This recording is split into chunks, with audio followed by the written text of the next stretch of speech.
joining. So I'm just going to give folks just a couple more minutes or so, and then we'll get started. Thanks so much.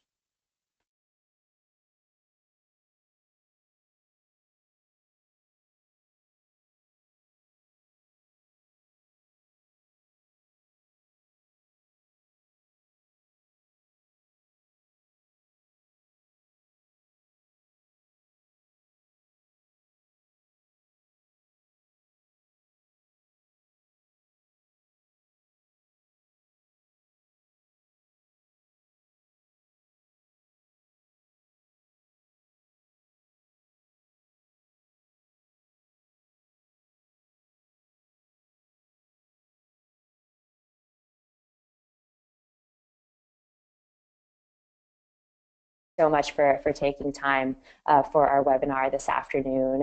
As we're closing out the year, gearing up for the holiday season, just one housekeeping thing before we get started. If you all have any questions throughout the webinar, please feel free to enter those questions into the chat feature of the GoToWebinar control panel, and we'll address them either at the end of the webinar or in our follow-up with you all after. We appreciate your thoughts and your feedback as we go through the presentation. If you weren't on before, when I introduced myself, my name is Jennifer Oyoung. I'm the Director of Partner Development here at EverFi. So again, thanks for taking time today to sit in on centralizing compliance training with EverFi, our webinar. There have been a lot of exciting things happening here at EverFi over the last few months, namely the acquisition of LawRoom and Campus Clarity. And the coming together of these organizations really reinforces our commitment to higher education and to supporting you all in tackling the critical issues of substance abuse and sexual assault prevention, data security and privacy, injury and illness prevention, and more in a stronger way than we've ever been able to before.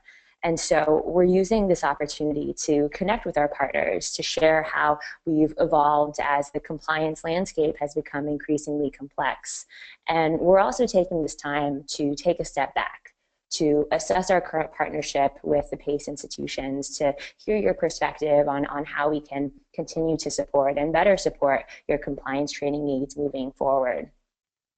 So I've spoken with a number of you already, and through these conversations and with conversations with others, we've learned a tremendous amount about how you all see EverFi as a partner, and what you are hearing and seeing around your campus, and what is important to you as we think about the permanence of addressing these critical issues across campus from a compliance, prevention, and technology perspective.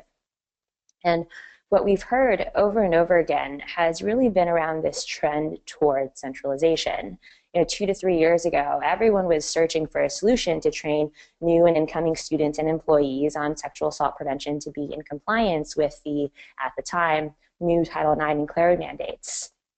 And now that most institutions have something in place for primary education, the focus has shifted towards how to put in place a campus-wide systemic process that reaches every student, faculty, and staff member every single year to, firstly, be in compliance with the ongoing mandates of Title IX and Clarity, and second, from a best practice perspective, do what the research shows is needed to effectuate meaningful change around these topics. And so, as an organization dedicated to prevention, to best practice, and compliance, we recognize that we needed to step up. And that's why we did this. That's why we made this acquisition, because Title IX, Title VII, Edgar Part 86, all of these mandates sit at the intersection of compliance and best practice. And now we've brought together the two largest providers of compliance and prevention training in the country, and are working with over 1,300 campuses across the nation. So for the next 25 minutes or so, I'd like to focus on this idea of centralization, and also how it relates to creating a sustained curriculum for students and employees over time. So here's our agenda regarding compliance training and centralization. And first, why we have to from a compliance perspective, why we want to from a best practice prevention perspective, and then how EverFi as your existing partner can help. So first, why we have to. For a lot of our partners, compliance is one, if not the main motivator for implementing sexual assault and substance abuse training. And that's great, right? Because the folks who created the legislation understood what it would take to change culture and move the needle on these topics in a meaningful way, which is why they've outlined these mandates. And now I know many of you may be familiar with these mandates, but they're important enough to warrant review. So compliance with Title IX and Clery Act requires campuses to regularly train their students and employees, and this training must cover a range of required topics, utilizing approaches that are informed by research and or assessed for outcome. And these trainings must be provided to all new incoming students and employees. We know those are called primary prevention education. And the Clery Act also requires that these comprehensive trainings must be sustained over time for all students and all employees, and these are called ongoing prevention and awareness campaigns. And beyond simply making primary and ongoing trainings available to students and employees, the Department of Ed's Campus Safety Handbook states that these initiatives must be developmentally appropriate, tailored to the strengths and needs of an institution, and that schools must demonstrate a good faith effort to actually reach and train every student, faculty, and staff member with these programs every single year. So just to peel those things apart a little bit, programs that are developmentally appropriate. It means that training for first year undergrads should be different from training for your continuing students, your graduate students, your adult learners, so that the material content is presented in a way that resonates with these different subsets of your population for folks who have different life experiences. And second, having programs that are tailored to your campus's strengths and needs suggests that there needs to be some way to assess what those strengths and needs actually are on a regular basis. And measuring this makes a lot of sense. I'll use an example from a partner I just spoke with, who recently took a look at their data. And the data showed that students were experiencing twice as much stalking as relationship violence. And they realized that they hadn't really been training on stalking in depth, and that there had been such a strong focus on consent and bystander intervention that they weren't addressing this dire need. And the data allowed them to pivot their conversations accordingly. And lastly, a good faith effort to reach every student and employee every year really means just that, right? So how can you, if the Department of Ed asks for records, demonstrate that you've really made an effort to reach every student and employee every single year with all of the required topics, as ongoing training is held to the same standard as primary training? And we'll go into this a little bit later. And continuing on the topic of compliance, we want to highlight that the Clery guidance states that campuses should cover the role of alcohol in sexual violence and information on risk reduction. Now, we know from our conversations with you all that this can be a really challenging discussion for campuses, but we also know that it's a critical one to have, as there are a number of ways that alcohol and sexual assault intersect, whether that means knowing that perpetrators purposefully use alcohol as a means of increasing vulnerability and isolating people in order to commit sexual assault, or whether that we know there are deeply rooted stereotypes surrounding women and alcohol, or from a bystander intervention perspective, that students may not be able to be active bystanders if they themselves are intoxicated, as alcohol inhibits people's ability to perceive signs of someone in need of help. And this is all to say that a strong sexual assault prevention strategy must include a strong alcohol prevention strategy, and the legislation reflects this. And I know some of you on the line are using alcohol EDU, and we love to follow up with you after, as understanding the role of alcohol is the area we tend to see some of the largest learning gains from the data. And lastly, we want to dive in a little deeper into what we're required to address, highlighting the Drug-Free Schools and Communities Act, specifically Edgar Part 88. This is a piece of legislation specifically addressing alcohol that has flown under the radar over the last few years. However, the Department of Ed has voiced that it would be enforcing Edgar Part 86 more stringently moving forward. So Edgar Part 86 focuses on notification and distribution of information, requiring that institutions notify students on things like the standards of conduct regarding alcohol, a description of sanctions for violating federal, state, local law and campus policy, a description of health risks associated with AOD use, and a description of treatment programs. And it also requires a biennial review, including an inventory of all AOD programs and being able to demonstrate consistency of enforcement of these programs, goals for prevention, and a plan for recommended improvements. So we're encouraging all our partners to think about how they're ensuring each of these pieces are being met and how you're tying alcohol education into your compliance strategy, because it's very much a topic connected to compliance mandates, not only needing to demonstrate a good faith effort to reach all students in your annual security report, but also being able to clearly show your AOD campus-wide programs in the biennial review.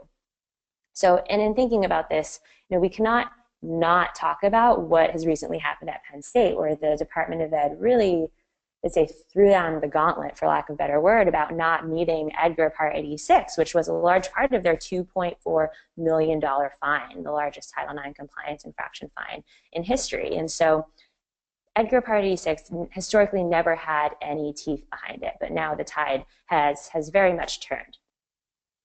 And we know that there are folks from other offices outside Title IX and substance abuse on the line who are responsible for additional compliance training topics, right? So beyond Title IX, Clary, Edgar Part 86 mandates, there are hosts of other critical topics we're required to educate on or that are considered industry standard. And we'd be happy to discuss these further with you as we continue the conversation after this webinar. So we know that we have to do both primary and annual ongoing training. So now let's spend some time discussing why we want to. And the fact that sexual assault is happening so often on campuses across the country is unacceptable. And we all want to make an impact to keep our campuses safe, right? So at EverFi, we want to because it's our mission to make impact on these issues. It's been our mission for the last 15 years, long before the mandates became law, long before the media was covering these stories on campuses. We spent all day, every day thinking about how we utilize technology, data, our team of experts to help institutions shift culture for the better. How do we contribute to the success of students, employees, and the institutions we work with? And we feel like that is really aligned with your goals as administrators on your campus. And what's been really clear during our conversations with partners is that whoever we're talking to, deans of students, Title IX coordinators, wellness counselors, maybe campus safety, legal, everyone is incredibly committed to creating a healthy, positive, and thriving community for your students and employees. And our network is deeply passionate about these issues and cares about making a difference and keeping communities safe. So, what does it take? And I'd like to go back to compliance for a moment briefly, because this all-encompassing federal legislation that requires a good faith effort to reach every student every year was written and articulated in a way that incorporates many key elements of best practice. We know that sexual assault is a widespread systemic problem in higher ed, and this requires us to put in place systemic population-level prevention programs to address it. Right? The research is clear that brief, scattered, single-shot interventions do not have long-term impact.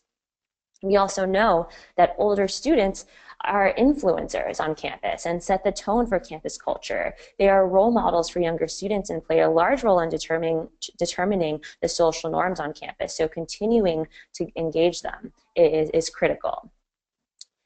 We also want to do ongoing training because making these ongoing initiatives highly visible is important.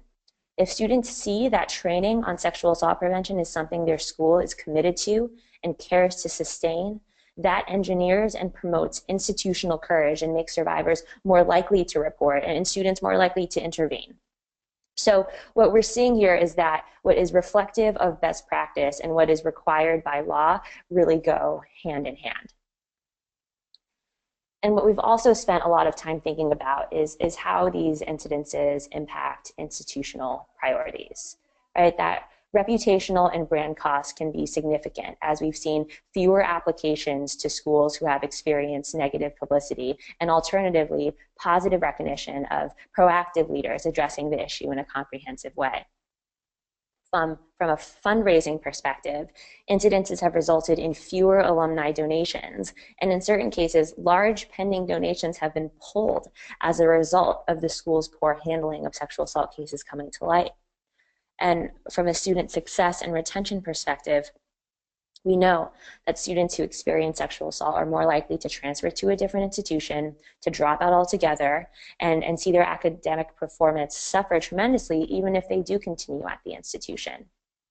So the impact is widespread, affecting students negatively, physically, emotionally, socially, academically, and ultimately influencing key mission-critical institutional priorities.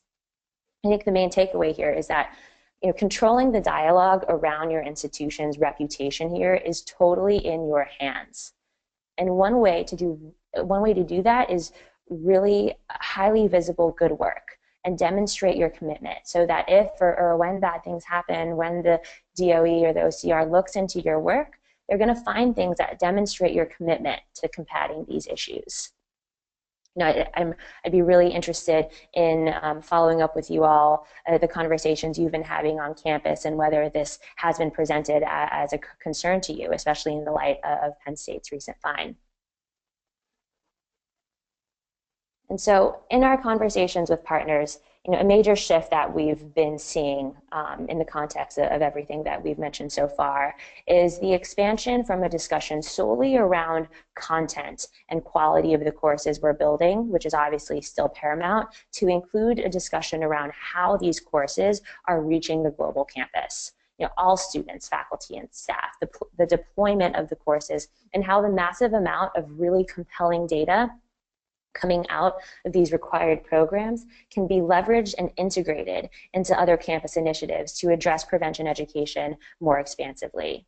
Because we've heard from partners that residence life and orientation training use one system for first years. Title IX uses a different system for sophomores, juniors, seniors, or athletics, campus safety, diversity, registrar, IT, human resources, all with different systems to deploy, track, and gather data. Inconsistency has frankly been a nightmare for many of the folks that we're working with, especially if the Department of Ed conducts an audit and is looking for records. Partners across the country are really clamoring for a centralized repository for clean records for the entire institution, for data, for policy signatures, et cetera. And a partner made this analogy that really resonated with me and something that I think might be helpful to keep in mind as we continue our conversation. And this partner compared compliance training platform to something like a payroll platform, right? So we couldn't fathom a world where payroll was decentralized, where student affairs was paid through a different system from academic affairs, or new employees were paid differently from continuing employees versus athletics and so on, right? That would be highly inefficient because everyone needs to get paid every single year.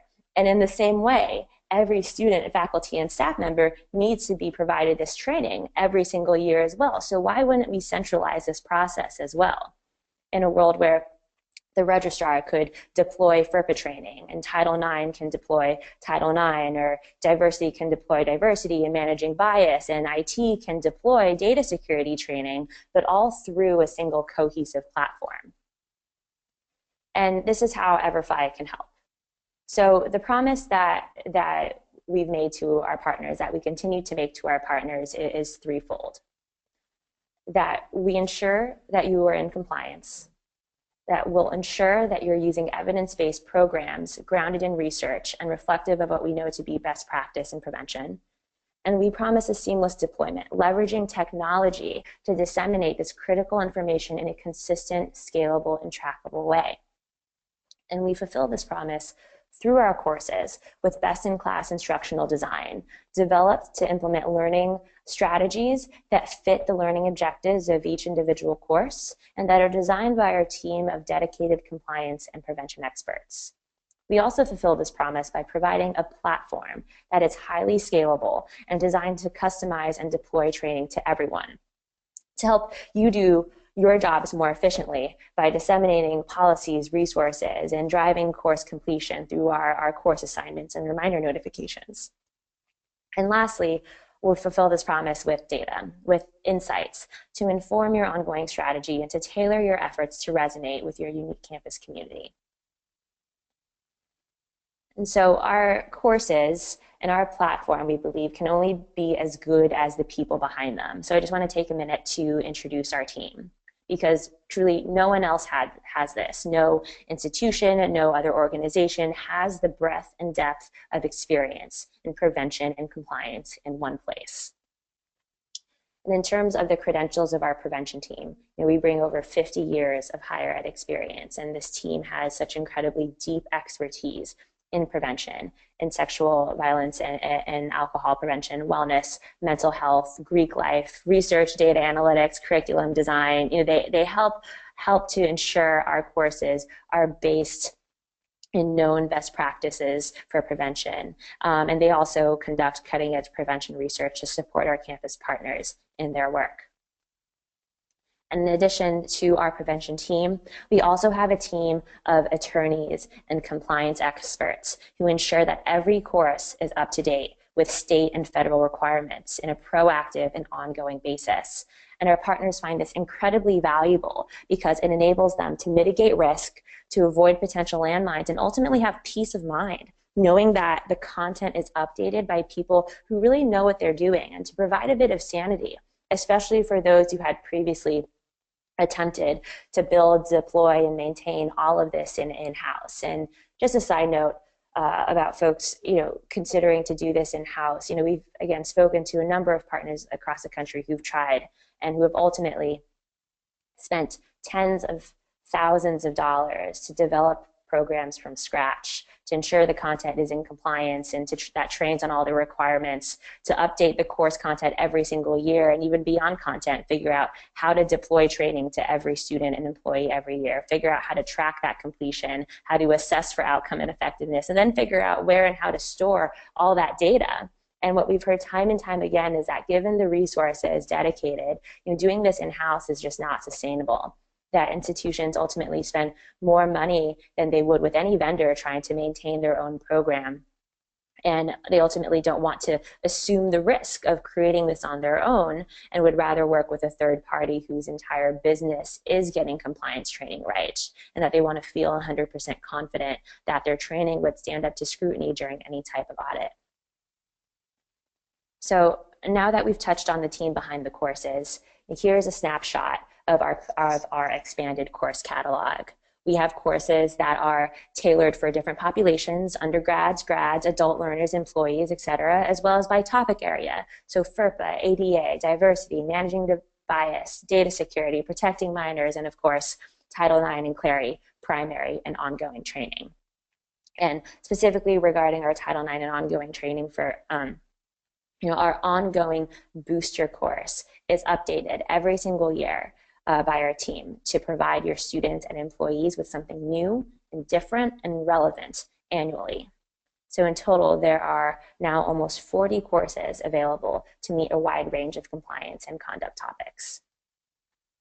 And so to bring this together, we know that prevention, compliance, and technology are interlinked, and the technological implications beyond the scope of the programs themselves are increasingly part of the decision-making process for institutions. So we can do LMS integration, HRIS integration, inbound, outbound, data automation to assist with assigning courses, placing holds on accounts, as well as single sign-on and shibboleth. We know you all have a million things to do on your plate and that this shouldn't be any single person's full-time job. So our platform works with your system to enable efficient deployment. And so getting into, lastly, implementation and pricing. A large part of our commitment to our partners, is in the form of a dedicated partner success representative who will manage your implementation process to ensure a successful implementation, that you're up and running within the timeline needed, that you know how to navigate the dashboards, customize the courses, run your reports, and essentially maximize the value of your partnership. And lastly, pricing. Our model is very simple, and it's designed specifically to accommodate the expanding compliance requirements under CLARI, under Title IX, and others. So we offer a flat fee pricing model for our campuses that gives you the flexibility to use any course within the designated catalog for anyone on campus without any additional costs. You all are already working with EverFi, so that because of our depth of experience from a compliance best practice and technology perspective, we're not necessarily the lowest cost solution out there. But the thing is, these aren't low cost problems that we're helping solve for. Our companies came together because we wanted to do right by our partners, to provide a cohesive compliance platform built to meet and exceed the requirements of Title IX and CLARI and other compliance mandates, to make training available to every student, faculty, and staff member on campus.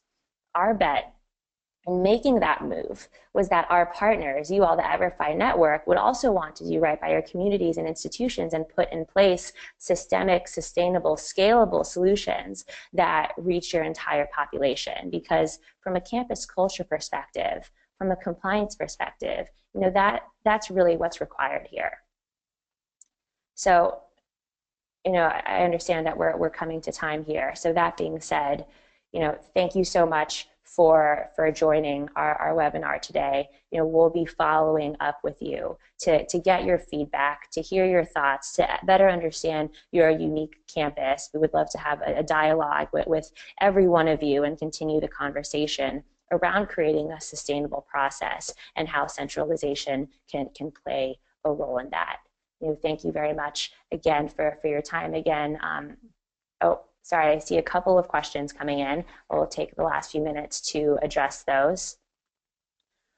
First, great, okay. How long does implementation typically take? So implementation typically takes between 1 to 4 weeks, depending on customizations and depending on timeline. Our recommendation is that if online education, if centralizing this is something that you think could benefit your institution, that we get you all in the queue sooner rather than later. So you're not caught in the kind of the high in the high tide, if you will, and because that might elongate timeline. But any point between 1 and 4 weeks. All right. And then the second question is kind of what types of customizations are available through the courses? That's a great question. So we have policies, including e-signature, which is where your employees and students will be required to check a box acknowledging that they read and received the policy before moving forward in the course. Resources, logos, custom welcome letter, as well as images. And there are many institutions that have used this custom welcome letter as something that's a message that's coming from senior administration to demonstrate the institution's commitment to tackling these issues. All right. Are there any other last questions before we wrap up here?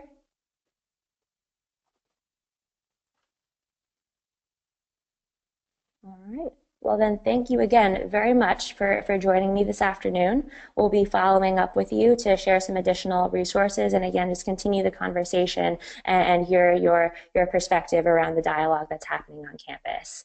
Thank you so much and have a great afternoon.